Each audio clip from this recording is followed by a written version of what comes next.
अस्सलाम वालेकुम रहमतुल्लाहि व बरकातुहू। आज हम जवाब शिकवा का और अल्लामा इकबाल की ये नज़म शिकवा और जवाब शिकवा के सिलसिले का ये आखिरी बंद हम पढ़ रहे हैं।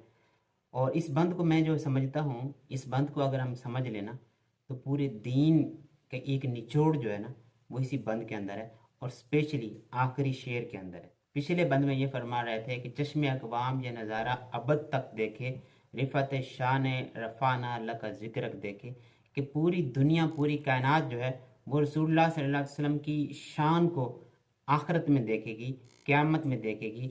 और उस वक्त अंदाज़ा होगा हर आम को, हर गैर को, हर अपने को इस बात का अंदाज़ा हो जाएगा कि अल्लाह ताला ने हुजूर पाक सल्लल्लाहु अलैहि वसल्लम को क्या मकाम, क्या रिफ़त और क्या शान अता फरमाई थी। अब मुसलमान के पास हुक्मरानी के लिए, बुलंदी के लिए, इस्लाम को फैलाने के लिए और इस्लाम की तशरीह के लिए, अपने किरदार को मजबूत करने के लिए और अपने आप को संवारने के लिए, अपने आप को एक पूरी दुनिया पर हाकिम और इमाम बनाने के लिए कौन कौन से टूल्स हैं वो अभी बताए जा रहे हैं।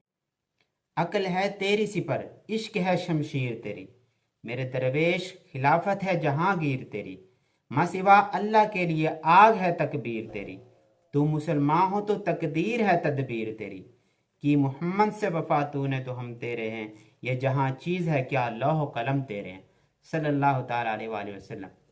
तो ये वो टूल्स हैं जिसकी वजह से मुसलमान अपनी अजमतों को, अपनी ऊंचाइयों को, अपनी रसाइयों को और अपनी रिफतों को पा सकता है। अकल है तेरी सिपर, इश्क है शमशीर तेरी, तू तदबीर से काम ले, अकल से काम ले, इस चीज़ को पहचानने की कोशिश कर। इश्क है शमशीर तेरी, अकल और शमशीर दोनों का साथ होना ज़रूरी है, क्योंकि इन दोनों की वजह से ही तू पूरी दुनिया पर हुकूमत कर सकता है। अकल को हाजिर नाजिर रखना है और इश्क को शमशीर बनाना है। हुजूर पाक सल्लल्लाहु अलैहि वसल्लम का जो इश्क है ना, वही तेरी सबसे बड़ी पावर है, और उस पावर की बिना पर अपनी अकल को इस्तेमाल करते हुए तू पूरी दुनिया पर हुकूमत कर सकता है। मेरे दरवेश खिलाफत है जहांगीर तेरी, जहाँ जहाँ तक अल्लाह ताला की खुदाई है वहाँ वहाँ तक तेरी खिलाफत है, क्योंकि तुझे अल्लाह ताला ने अपना खलीफा बनाया है। माँ सिवा अल्लाह के लिए आग है तकबीर तेरी, तू जब नारा तकबीर लगाएगा पूरी दुनिया को वो उस हैबत में अपनी लपेट में ले लेगा। तो इसलिए तेरा नारा तकबीर लगा लेना, तेरे अंदर इश्क का हो जाना, तेरी अकल का हाजिर नाजिर हो जाना, ये इस बात का सबूत है कि तू आइंदा आने वाली दुनिया में, आइंदा आने वाली जंगों में, आइंदा आने वाली तमाम मुहिमात में भरपूर तरीके से कामयाब हो सकेगा। तू मुसलमान हो तो तकदीर है तदबीर तेरी, अगर तू मुसलमान है, हकीकत में मुसलमान है, तो जो तू सोचेगा वही तेरी तकदीर हो जाएगा। जैसा रामा इकबाल एक और शेर में कहते हैं ना कि खुद ही को कर बुलंद इतना कि हर तकदीर से पहले खुदा बंदे से खुद पूछे बता तेरी रजा क्या है। तो अगर तू सच में मुसलमान हो जाएगा तो फिर अल्लाह ताला तेरे साथ ऐसे ही हो जाएगा कि जो तू चाहेगा वही होता जाएगा और वही तेरी तकदीर में होता जाएगा, क्योंकि असल में तू वही चाहने लग जाएगा जो तेरी तकदीर में होगा। अब होना क्या आगे, ये सारी चीज़ें करने के बाद जब तू हकीकत में मुसलमान अपने आप को कर लेगा तो एक ही चीज़ है, एक ही निचोड़ है पूरे दीन का। मुसलमान होने के बाद असल में तो जो ईमान की जान है वो रसूलुल्लाह सल्लल्लाहु अलैहि वसल्लम की ज़ात है। तो अब आगे तुमने करना क्या है कि मोहम्मद से वफा तूने तो हम तेरे हैं, ये जहाँ चीज़ है क्या लौह कलम तेरे हैं।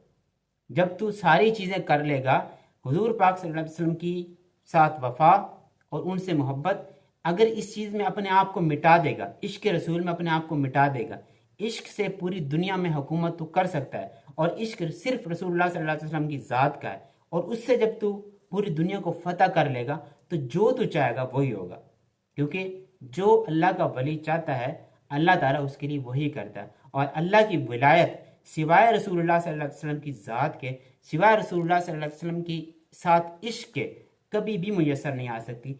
कभी भी कोई किसी भी मकाम तक नहीं पहुंच सकता जब तक वो रसूलुल्लाह सल्लल्लाहु अलैहि वसल्लम के साथ इश्क न कर ले। तो रसूलुल्लाह सल्लल्लाहु अलैहि वसल्लम के साथ जो इश्क है, रसूलुल्लाह सल्लल्लाहु अलैहि वसल्लम के साथ जो दिली लगाव है एक मुसलमान का, वो उसके लिए सबसे बड़ी ताकत भी होता है और उसके लिए सबसे बड़ी तदबीर भी होता है। तो अगर किसी ने दीन का निचोड़ लेना हो तो सिर्फ अल्लामा इकबाल के जवाब शिकवा की ये दो लाइनें हैं जो पूरे दीन का निचोड़ पेश कर सकती हैं। पूरे दीन का निचोड़ किस तरह से कि मोहम्मद से वफा तूने तो हम तेरे हैं सल्लल्लाहु ताला अलैहि वसल्लम। रसूलुल्लाह सल्लल्लाहु ताला अलैहि वसल्लम के साथ अगर तेरी वफा है तो फिर अल्लाह तुम्हारा है। کیونکہ اللہ تعالیٰ قرآن پاک میں بھی یہ فرماتا ہے کہ اگر تم مجھ سے محبت کرتے ہو تو پھر رسول اللہ صلی اللہ علیہ وسلم کی اطاعت کرو، جیسے رسول اللہ صلی اللہ علیہ وسلم کی مرضی ہے ویسے کرو، پھر اللہ بھی تم سے محبت کرے گا۔ تو اللہ تعالیٰ اگر بندوں سے محبت کرتا ہے نا تو بھی رسول اللہ صلی اللہ علیہ وسلم کے واسطے سے کرتا ہے، اور پورے دین کا، پورے اسلام کا، پورے ایمان کے رازوں کا جو ایک نچوڑ ان دو اشعار میں پایا گیا ہے، یہی بندہ سمجھ لے تو اس کو پوری دین کی سمجھ آ جاتی ہے، کسی بھی اور جھگڑے میں پڑنے کی ضرورت ہی نہیں رہتی۔ انسان کا جب مائنڈ کلیئر ہو جاتا ہے نا، ہاں بھئی یہ راستہ ہے، اس کے بعد اور کچھ نہیں، اس کے دائیں بائیں بھی کچھ نہیں۔ جیسے علامہ خادم حسین رضوی صاحب فرماتے تھے نا کہ جہاں پر بھی جائے گا نا، جس طرح سے بھی جمع تفریق کر کے تو آئے گا نا، آگے حضور پاک صلی اللہ علیہ وسلم کی ذات ہی ہے۔ تو کچھ بھی کر لے بندہ، کسی بھی راستے کو اپنا لے، لیکن حضور پاک صلی اللہ علیہ وسلم کی ذات ہر راستے کے لیے ہے، ہر راستے کے لیے مشعل راہ ہے۔ رسول اللہ صلی اللہ علیہ وسلم کی ذات کے بنا انسان کے لیے کوئی قدر و منزلت ہو ہی نہیں سکتی۔ قوت عشق سے ہر پست کو بالا کرتے، دہر میں اسم محمد سے اجالا کرتے۔ تو کی محمد سے وفا تو نے تو ہم تیرے ہیں، یہ جہاں چیز ہے کیا، لوح و قلم تیرے ہیں۔